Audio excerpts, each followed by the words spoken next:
श्री गणेशाय नमः। श्रीमद्देवी भागवत महात्म्य। श्रीमद्देवी भागवत नामक उस पुराण सभी पुराणों में अति श्रेष्ठ है। इसमें तीनों लोकों की जननी साक्षात सनातनी भगवती की महिमा गाई गई है। जो देवी भागवत के आधे श्लोक या चौथाई श्लोक को भी प्रतिदिन सुनता या पढ़ता है वह परम गति को प्राप्त होता है। जिस घर में नित्य श्रीमद् देवी भागवत ग्रंथ का पूजन किया जाता है वह घर तीर्थ स्वरूप हो जाता है तथा उसमें निवास करने वाले लोगों के पापों का नाश हो जाता है। जो व्यक्ति भक्ति भाव से देवी के इस भागवत पुराण का पाठ अथवा श्रवण करता है वह धर्म, अर्थ, कर्म और मोक्ष को प्राप्त कर देता है। अमृत के पान से तो केवल एक ही मनुष्य अजर अमर होता है, किंतु भगवती के कथा रूप अमृत संपूर्ण कुल को ही अजर अमर बना देता है। सभी 18 पुराणों में यह श्रीमद् देवी भागवत पुराण सर्वश्रेष्ठ है और धर्म, अर्थ, काम तथा मोक्ष को प्रदान करने वाला है। जो लोग सदा भक्ति श्रद्धापूर्वक श्रीमद् देवी भागवत की कथा सुनते हैं उन्हें सिद्धि प्राप्त होने से रंच मात्र भी विलंब नहीं होता। इसलिए मनुष्यों को इस पुराण का सदा पठन और श्रवण करना चाहिए। पूरे दिन में आधे समय तक, चौथाई समय तक, मुहूर्त भर अथवा एक क्षण भी जो लोग भक्तिपूर्वक इस श्रवण करते हैं उसकी कभी भी दुर्गति नहीं होती। समस्त तीर्थ, पुराण, व्रत अपनी श्रेष्ठता का वर्णन करते हुए तभी तक गर्जना करते हैं जब तक मनुष्य श्रीमद् देवी भागवत का सम्यक रूप से श्रवण नहीं कर लेते। मनुष्य के लिए पाप रूपी अरण्य तभी तक दुखप्रद और कंटकमय रहता है जब तक श्रीमद् देवी भागवत रूपी परशु कठार उपलब्ध नहीं हो जाता। मनुष्य को उपसर्ग ग्रहण रूपी घोर अंधकार तभी तक कष्ट पहुँचाता है जब तक श्रीमद् देवी भागवत रूपी सूर्य उनके सम्मुख उदित नहीं हो जाता। इस संसार में जो मनुष्य विशेष श्रद्धा के साथ उच्च विचारों से युक्त होकर संपूर्ण पुराणों के सार स्वरूप समस्त वेदों की तुलना करने वाले तथा नानाविध प्रमाणों से परिपूर्ण इस श्रीमद् देवी भागवत पुराण का पाठ करता है तथा उसका भक्तिपूर्वक श्रवण करता है वह आश्चर्य तथा ज्ञान से संपन्न हो जाता है। महर्षि व्यास ने राजा जनमेजय से कहा, महादेवी का यह परम अद्भुत पुराण सुनकर मनुष्य कृतकृत्य हो जाता है और वह भगवती का प्रियतम हो जाता है। हे नृपश्रेष्ठ, जिस देवी भागवत में साक्षात मूल प्रकृति का ही प्रतिपादन किया गया है इसके समान कोई दूसरा पुराण भले कैसे हो सकता है। यह जनमेजय जिस देवी भागवत पुराण का पाठ करने से वेद पाठ के समान पुण्य प्राप्त होता है उसका पाठ श्रेष्ठ विद्वानों को प्रयत्नपूर्वक करना चाहिए। श्री सूत जी मुनियों से बोले, जो इस श्रेष्ठ श्रीमद् देवी भागवत का नित्य भक्तिपूर्वक श्रवण करता है उसके लिए कुछ भी नहीं और कभी दुर्लभ नहीं है। इसके श्रवण से पुत्रहीन व्यक्ति को पुत्र, धन चाहने वालों को धन, विद्या के अभिलाषी को विद्या की प्राप्ति हो जाती है।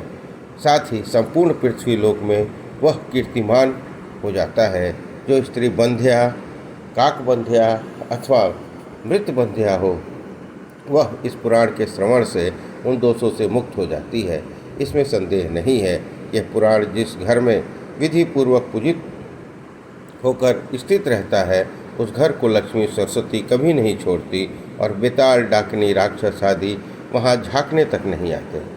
यदि ज्वरग्रस्त मनुष्य को स्पर्श करके एकाग्रचित होकर इस पुराण का पाठ किया जाए तो दाहक ज्वर उसके मंडल को छोड़कर भाग जाता है।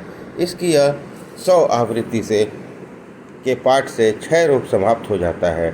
जो मनुष्य प्रत्येक संध्या के अवसर पर तत्चित्त होकर संध्या विधि संपन्न करके इस पुराण की एक एक अध्याय का पाठ करता है वह ज्ञानवान हो जाता है। शारदीय नवरात्र में परम भक्ति से इस पुराण का पाठ करना चाहिए। इससे जगदम्बा उस व्यक्ति पर प्रसन्न होकर उसकी अभिलाषाओं से भी अधिक फल प्रदान करती है।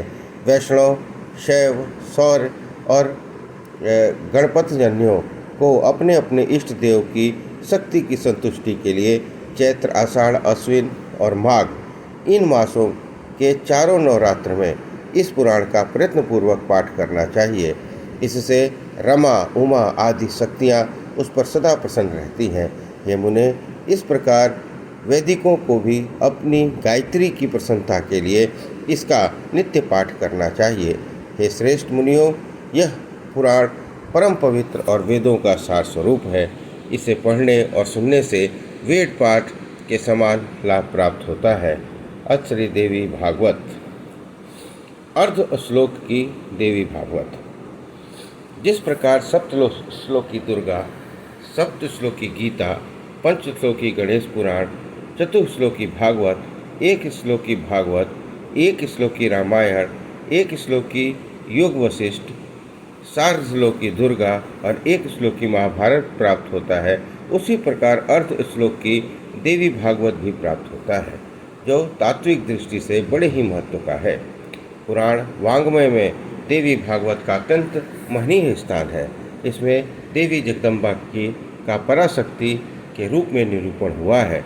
इस पुराण के प्राकट्य के विषय में इसी पुराण में बताया गया है कि जब भगवान वेदव्यास ने अपने पुत्र श्री सुखदेव जी को गृहस्थ आश्रम ग्रहण करने का परामर्श दिया, तो ज्ञान मार्ग के उपासक श्री सुखदेव जी ने प्रवृत्ति मार्ग को स्वीकार नहीं किया। तब वेदव्यास जी ने मोक्ष मार्ग अभिलाषी अपने पुत्र से कहा, हे महाभाग, तुम मेरे द्वारा रचित वेदतुल्य श्रीमद् देवी भागवत को पढ़ो। इसमें 12 स्कंध हैं। यह पुराण सभी पुराणों का आभूषण है और इसके सुनने मात्र से सत्य और असत वस्तुओं का यथार्थ ज्ञान हो जाता है। व्यास जी ने इस पुराण के प्राकट्य की कथा बताते हुए आगे कहा, हे महात्मते, एक समय की बात है जब महाप्रलय अवस्था में एक कारवण के मध्य वटपत्र पर भगवान विष्णु बालक रूप में शयन कर रहे थे और बड़े ही विचार मग्न थे कि इस चिदात्मा शक्ति में मुझे इस बालक रूप में उत्पन्न किया है, मैं उसे कैसे जानूं।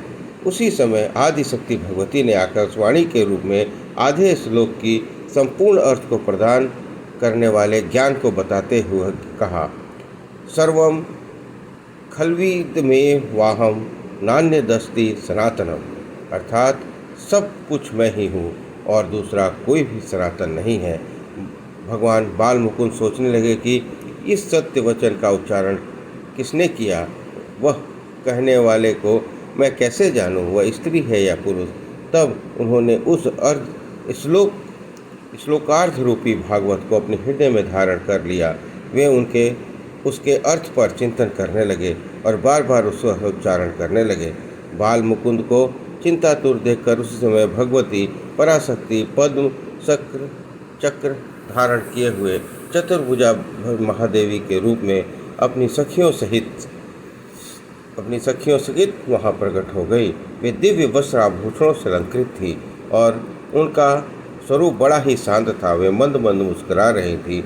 उनका दर्शन पाकर भगवान विष्णु ने बड़े ही विस्मय में पड़ गए और उन्होंने पूछा, हे देवी, कुछ समय पूर्व मैंने जो आधा श्लोक सुना था वो परम रहस्यमय वचन किसने कहा था, मुझे बताने की कृपा करें। इस पर देवी ने कहा, मैं सत्वगुण रूपा चतुर्भुजा भगवती हूँ।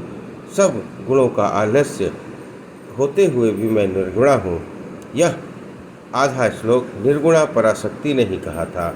आप इसे सब वेदों का तत्व स्वरूप कल्याणकारी और पुण्यपद महादेवी भागवत समझिए। पुण्यम भागवतम वृद्धि वेद सारम सुभावहम। आप इसे सदा अपने चित्त में रखिए और कभी विस्मृत न कीजिए। यह सब शास्त्रों का सार है और भगवती महाविद्या के द्वारा प्रकाशित किया गया है। तीनों लोकों में से बढ़कर अन्य कुछ भी ज्ञातव्य नहीं है। ऐसा कहकर देवी अंतर्ध्यान हो गई और भगवान विष्णु ने वह श्लोकार्ध देवी भगवती रूपी मंत्र अपने हृदय में सदा के लिए धारण कर लिया। कुछ समय बाद जब ब्रह्मा जी दैत्यों के भय से डरकर भगवान विष्णु के शरण में गए तो भगवान को ध्यान में स्थित होकर मंत्र जप करते हुए देख ब्रह्मा जी बोले, हे देवेश, आप किस देवता का जाप कर रहे हैं? आपसे भी बढ़कर कोई है क्या? तब विष्णु जी बोले, हे महाभाग, हम सभी में जो कार्य कारण रूपा शक्ति विद्यमान है, जिनके द्वारा ये संसार पालित पोषित और तिरोहित हो रहा है, वे ही सनातनी पराविद्या हैं, वे ही सभी ईश्वरों की स्वामिनी हैं। उन भगवती ने आधे श्लोक जो कहा वही वास्तविक श्रीमद् देवी भागवत है। प्रत्येक द्वापर युग में उसी का विस्तार होगा। श्लोकार्धेन तया प्रोक्तम तद्वै भगवतम किल विस्तारो भविता तस्य द्वापरादौ युगे तथा। इतना कहने के अनंतर व्यास जी ने सुखदेव जी से फिर कहा, हे महाभाग, जब ब्रह्मा जी ने उस भगवती का संग्रह किया और उन्होंने इसे अपने पुत्र नारद जी को सुनाया, पूर्व काल में वही भागवत देवर्षि नारद जी ने मुझे दिया और मैंने इसे 12 स्कंधों में विस्तृत कर दिया। हे पुत्र, यह पुराण वेद तुल्य है, सर्ग प्रतिसर्ग आदि 5 लक्षणों से युक्त है और देवी के उत्तम चरित्रों से ओतप्रोत है। यह तत्वज्ञान के रस से परिपूर्ण वेदार्थ का उपबृहण करने वाला, ब्रह्म विद्या का निधान एवं भवसागर से पार करने वाला है। यह पुराण अत्यंत पुण्यप्रद है। तुम इसको 18,000 श्लोकों को हृदयगम कर लो। यह पुराण पाठ तथा श्रवण करने वाले के लिए अज्ञान का नाश करने वाला, दिव्य ज्ञान रूपी सूर्य का बोध कराने वाला, सुखप्रद, शांतिदायक, धन्य, दीर्घायु प्रदान करने वाला, कल्याणकारी, पुत्र पौत्र की विधि करने वाला है। इस प्रकार वेद जी के द्वारा प्रेरित किए जाने पर व्यास जी के शिष्य सूत जी ने तथा सुखदेव जी ने इस श्लोकार्ध से विस्मृत हुए श्रीमद् भागवत देवी भागवत पुराण का अध्ययन किया। भगवती की कृपा से भगवान बाल मुकुंद को जो आधे श्लोक में देवी भागवत प्राप्त हुआ, उसे ब्रह्मा जी ने ग्रहण किया और फिर उसी को व्यास जी ने 12 स्कंदों में विस्तृत किया। वही देवी भागवत हम सबको प्राप्त है। यह देवी, यह भगवती आदिशक्ति तथा भगवान वेदव्यास का जीवों पर महान अनुग्रह है। भावानुष्कम न तातो न माता न बंधुर्न दाता न पुत्रो न पुत्री न भृत्यो न भर्ता न जया न विद्या वृत्तिमर्ममेव गतिस्त्वं त्वमेका भवानी। हे भवानी, पिता माता भाई दाता पुत्र पुत्री भृत्य स्वामी स्त्री विद्या और वृत्ति, इनमें से कोई भी मेरा नहीं है। हे देवी, एकमात्र तुम ही मेरी गति हो, तुम ही मेरी गति हो। मैं अपार भवसागर में पड़ा हूँ, महान दुखों से भयभीत हूँ, कामी लोभी मतवाला संसार से घृणित बंधनों से बंधा हुआ हूँ। हे भवानी, अब एकमात्र तुम ही मेरी गति हो, तुम ही मेरी गति हो। हे भवानी, मैं तो न दान देना जानता हूँ, न ध्यान मार्ग ही मुझे पता है। तंत्र और स्तोत्र मंत्रों का भी मुझे ज्ञान नहीं है। पूजा और न्यास आदि की क्रियाओं में मैं एकदम कोरा हूँ। अब एकमात्र तुम ही मेरी गति हो, तुम ही मेरी गति हो।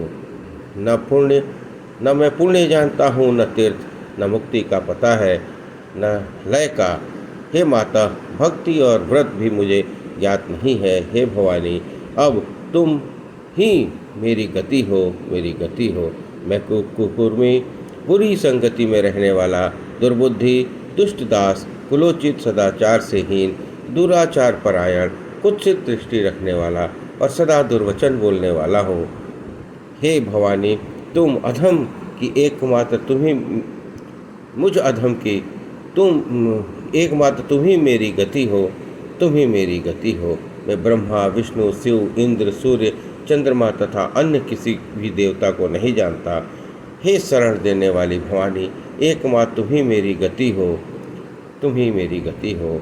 हे शरण्य, तुम विवाद, विषाद, प्रमाद, परदेश, जल, अनल, पर्वत, वन और शत्रुओं के मध्य में सदा ही मेरी रक्षा करो। हे भवानी, एकमात्र तुम ही मेरी गति हो, तुम ही मेरी गति हो। हे भवानी, मैं सदा ही अनाथ, दरिद्र, जरा जीर्ण, रोगी, अत्यंत दुर्बल, दीन, गूंगा, विपदग्रस्त और नष्ट प्राय हूँ। अब एकमात्र तुम ही मेरी गति हो, तुम ही मेरी गति हो। इस प्रकार मच्छ शंकराचार्य कृत भवनाष्टकम संपूर्ण हुआ। श्री श्री जगद्धात्री माता की जय।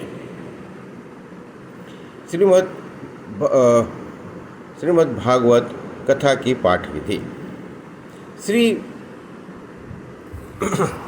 श्रीमद् देवी भागवत नामक पुराण सभी पुराणों में अति श्रेष्ठ है। इसमें 3 श्लोकों की जननी साक्षात सनातनी भगवती की महिमा गाई गई है। जो भगवती श्रीमद् भागवत के आधे श्लोक या चौथाई श्लोक को प्रतिदिन सुनता या पढ़ता है वो परम गति को प्राप्त हो जाता है। श्रीमद् देवी भागवत के नामाहन की विधि है। दोनों नवरात्रों में और आषाढ़, श्रावण, भाद्रपद, कार्तिक, मार्गशीर्ष, माघ, फागुन, शुक्ल प्रतिपाद से नवमी तक इसका अनुष्ठान विधान है। इसमें नवाह यज्ञ कहा जाता है। ये तर्थ कथा स्थान की भूमि को संशोधन, मार्जन, लेपन आदि करके कदली स्तंभादि से मंडित मंडप बनाना चाहिए। मंडप का स्थान शुभ और बराबर होना चाहिए। उसका मान 16 हाथ लंबा चौड़ा हो तथा उसे तोरण, विमान एवं ध्वजा पताका से मंडित किया जाए। मंडित के बीचों बीच 4 हाथ लंबी चौड़ी और 1 हाथ ऊंची वेदी होनी चाहिए। फिर प्रतिपाद को प्रातः उठकर हृदय और शिरोदेश में उज्ज्वल पद्य के अंतर्गत गुरु का ध्यान करना चाहिए। फिर शिखा के बीच इस रूप में देवी का ध्यान करना चाहिए।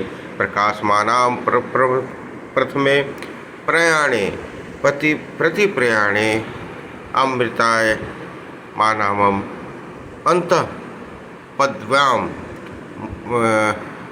नुसंचरन्ति मादत रूपा बलाम प्रपद्ये।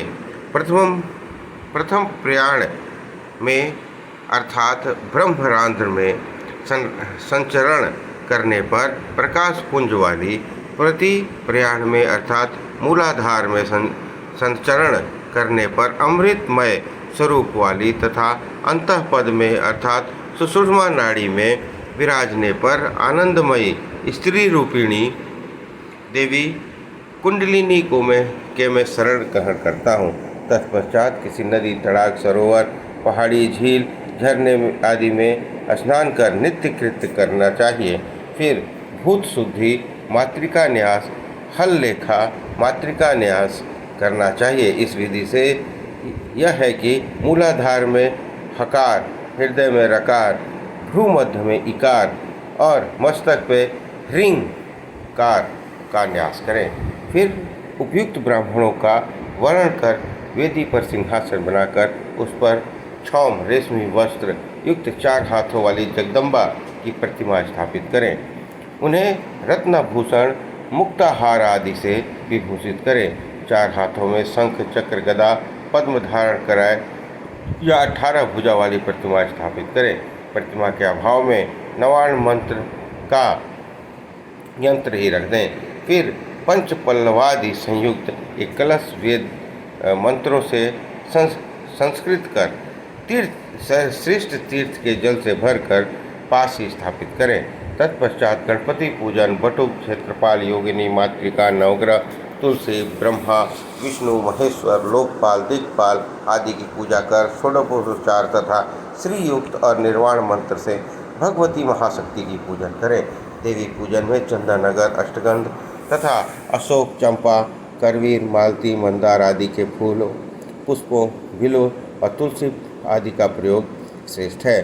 फलों में नारियल, नारंगी, अनार, केला, आम शुभ है। तत्पश्चात 16 उपचारों से देवी भागवत ग्रंथ की पूजा करें। अंत में फिर स्तुति करें, हे कात्यायनी, हे महामाये, हे भुवनेश्वरी, हे कृपामय, हे भवानी, मैं संसार सागर में डूब रहा हूँ, मेरा उद्धार कीजिए। हे ब्रह्मा, हे विष्णु, हे महेश की पूजनीय माता जगदम्बिके, मेरे ऊपर प्रसन्न होइए। हे देवी, आप मुझे मनोवांछित वर प्रदान कीजिए। आपको बारंबार प्रणाम है। तत्पश्चात ऋषि आदि का न्यास कर पाठ आरंभ करें। पाठ आरंभ करने के बाद फिर अध्याय के बीच में नहीं रुकना चाहिए। रुक जाने पर पुनः उसी अध्याय को आरंभ से पढ़ना चाहिए। मध्य स्वर में श्रद्धापूर्वक धीरे धीरे स्पष्ट पाठ करना चाहिए। गीत गाना, जल्दी करना, सिर कपाना, अशुद्ध या स्पष्ट उच्चारण करना, बिना अर्थ समझे पाठ करना, ये पाठ के दोष हैं। पाठ में यथासाध्य इन दोषों से बचे रहना चाहिए।